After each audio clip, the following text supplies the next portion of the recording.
Hey guys, what's going on? Welcome to another Starcraft English commentary. Let's continue with KCM 225 Season 4 Week 5. This is going to be set number 4. After 3 sets, we have Speed, Mini, and Soma have been having been eliminated, and Snow is looking very strong today. He's got 1 kill under his belt, and let's see if he's going to be join the league of Protoss players who's been kicking the leaderboard or the ladder board in KCM, notably Best, right? Best is doing really good, and of course Snow right now I think he's got something like 4 kills and 0 losses in all of the matches in this KCM, maybe this entire season so far. I think is what he's gotten, so that's going to be very nice. Let me just confirm once again with you the KCM status. So as you can see, Snow with 4 wins and 0 losses, Best with 4 wins and 1 losses. Among the top players, of course, Jaedong is a very strong player as well historically in KCM, but he's not playing today. This next set is going to be played on the map Metropolis. Let me just quickly show you the map photo. There it is. The 2 players are going to be spawning on the left side with Snow at the top left in the blue color and Sharp at the bottom left in the red color. Forward gateway opening here from Snow. This down ramp opening is going to be slightly aggressive. Let's see how Sharp is going to respond. Here are the win rates for the various maps of ASL. And for this map, Metropolis is quite Terran flavored with 58.2% win rate historically. So that is going to be something that will work in favor of Sharp. I think Sharp is not the favorite to win in today's matchup.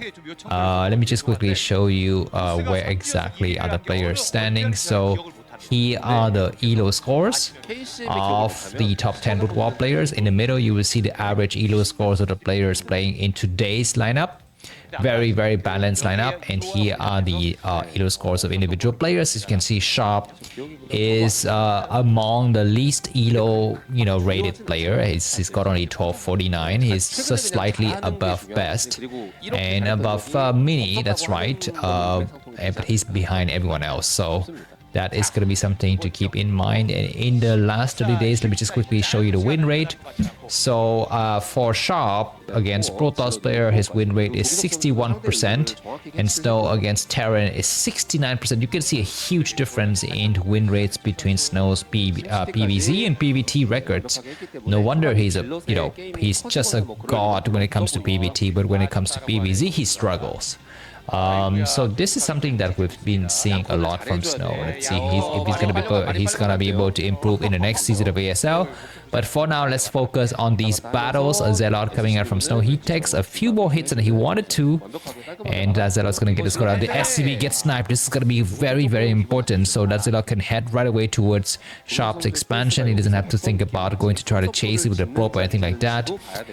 There will be a forward Dragoon, and the bunker will need to go down there. It's gonna be the bunker Marine. It's gonna try to push the Zelle away. Zelle taking several hits, but I think it's not yet started to lose its health, only its shield. The bunker will complete, and we don't have... I don't think he's gonna make a vulture Sharp. I think, oh my god, one SCV is about to get sniped, but at the last minute, this is looking, and it's gonna be a double fact push. This is very interesting, very classical build here from Sharp, and this might work given the fact that the gateway for Snow is very forward looking. So if he loses that first gateway, he's gonna be in some serious trouble. He will get boxed in. This Dragoon's gonna try to come out, and there's no expansion, but of course Snow doesn't know about it. He's gonna be super careful. He has expanded already, and yeah, this is it's all right. I mean, I think the timing of the core upgrade is going to be just on time, depending on when Sharp push. But I think maybe Sharp will have a win opportunity of about 15 seconds where he can attack before the Dragoon range complete. There's the first tank. I think what Sharp would do is make 2 tanks, and the rest he will make vultures. And I think the normal way to do this is to go with vulture mine first, and then vulture speed later. I think that's what we would do here. As a Terran player, you put mines because there may be threat of tactical rush, so just negate that with some early mines, and then speed because the rest of the units coming out of your factory can just all be vultures, and they can catch up with the rest of the army. All right, looks like Sharp is going to attempt a slight push here. He's got 1 tank, 4 marines, and I think he's got maybe 1-2 vultures. And Snow is gonna back up. He's gonna have to hide behind this wall here. There's a okay battery. How the hell does Snow knows intuitively that this is gonna be what the heck?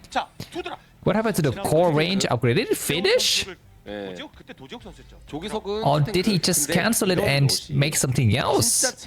I mean, he must have finished, right? 5th minute mark of the game. And the Dragoon's gonna try to hold these areas, but we have 2 tanks, 4 Marines, 1 Vultures, and massive Vultures will be coming from the backside. Let's see how fast is the reaction from Snow. Snow is waiting patiently and watching. He has seen the Vultures.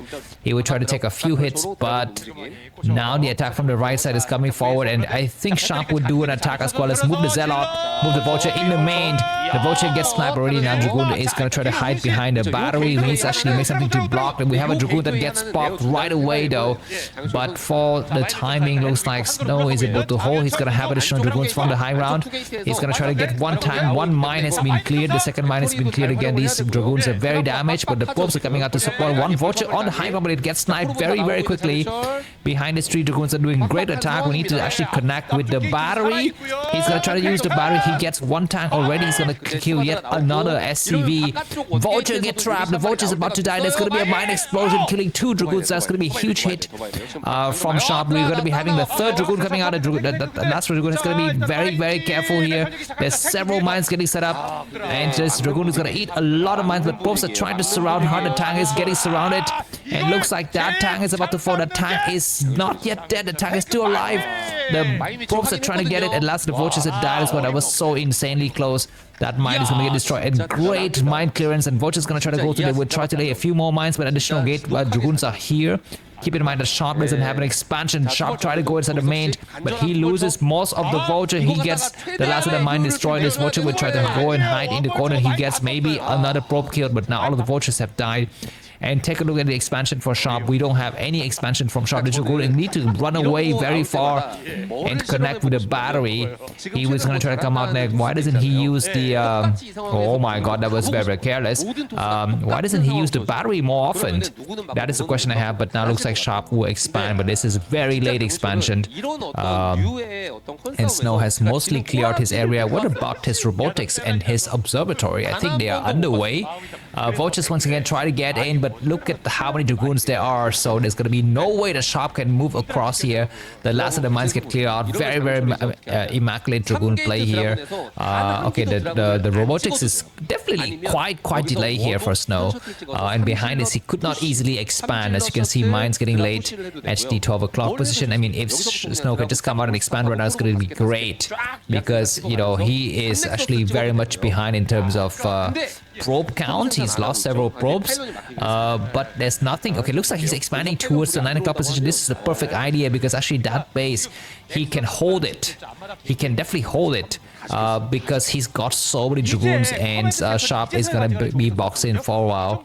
And looks like Vultures will try to go on here at the 9 o'clock position, but I think there's already some Dragoons blocking, and I think Snow can just send a probe right there. He expands. This is the perfect idea to get ahead of the game and mine out the area that is closest towards the Terran side, and Sharp is in no position to challenge that. There's the robotic support base, so after the observer has been made, there's gonna be reavers. Sharp is making his engineer base. It's a little bit delayed, but the thing is, Sharp doesn't know about the presence of the 3rd base for Snow, so he could suspect fast reavers, and he has no choice but to go for engineering bay. But I think in these scenarios, the usual response for Protoss is to go ops first and try to expand as much as possible, because you know that you're leading, right? You were able to defend correctly against a huge Terran push. You were able to slow down the Terran's expansion. So it is going to be better for you to try to expand, and that is usually the case. And without observers, usually Terran players don't expect a frontal Dragoon push anyways, so a single reveal might not be able to do that much damage. But the game is going to stabilize. We're looking at 9 minute and 30 second of the game, and Snow's got 75-ish supply. Sharp has got 56-ish supply. We're going to be having observers coming out now, and Sharp is going to have to stay exactly where it is. If I was Snow, I would double expand. I think it's very very safe for him to double expand and use the Reaver for defensive purposes to keep the tanks, at bay instead of trying to go and harass and, risk losing the tanks. Anyways, these vultures will try to go on this high ground, but one vulture has been sniped. These probes need to turn around. What are they doing exactly? He might lose two. Okay, he loses 2 probes. He might lose more. Yeah, he's definitely losing a lot of probes, so that vulture has paid off the dividends quite nicely here, but now it will finally die. So the game would continue. I would say that's no need to expand towards the 12 o'clock position instead of trying to go for a Reaver push. That's a lot of tanks, man. If Snow is not careful, the next push from Sharp will decimate his army, because actually Snow doesn't have any Templar tech yet. He is still stuck with his Dragoons and stuff like that, and of course Dragoons are okay, but when you're facing something like 10 tanks with siege mode and upgrades, it's gonna get very devastating. Anyhow, there are going to be some turrets getting set up. I mean, Sharp's gotta have to play the turret game now, because Snow is so good with his Shadow and Reaver, and the spawning position means that Snow's got direct access into Sharp's main and double Shadow. This is the game that Snow would often play, man. He plays this game so well, and as you can see, Sharp is in full defensive mode. Shadow with speed is out on the map, and I think Snow need to pay attention to the 12 o'clock position, so I need to get ready to expand and not just do the attack. He's gonna try to do the attack anyways. Dragoons have to fall back, and there's several tanks. I think this one tank on the high ground is quite vulnerable, but there are 2 Goliaths. There's gonna be a dive in, though. There's some Goliaths waiting already. How fast is the reaction from Sharp? It's not that fast. The Reaver is gonna lay some shot. He would take some clear shot against the tanks. That was a great attack from the backside, and Sharp loses 4 tanks instantly. Zealot attacking, and all of these tanks will fall. The Shadow is still alive. He's waiting for the tank on the high ground to actually lay siege mode down before attack and kill off these tanks. As you can see, there's gonna be another Dragoon, and it looks like the Reaver finally died, but no more tanks for Sharp. That was an immaculate attack, and this is textbook play from the Protoss versus Terran Maestro. Snow with a ridiculous win rate of 69% in the last day, so this game will clear out, and we shall have another Terran player eliminated. Next, we will have Snow versus Queen or Hero. Thanks for watching, and see you soon. Bye-bye.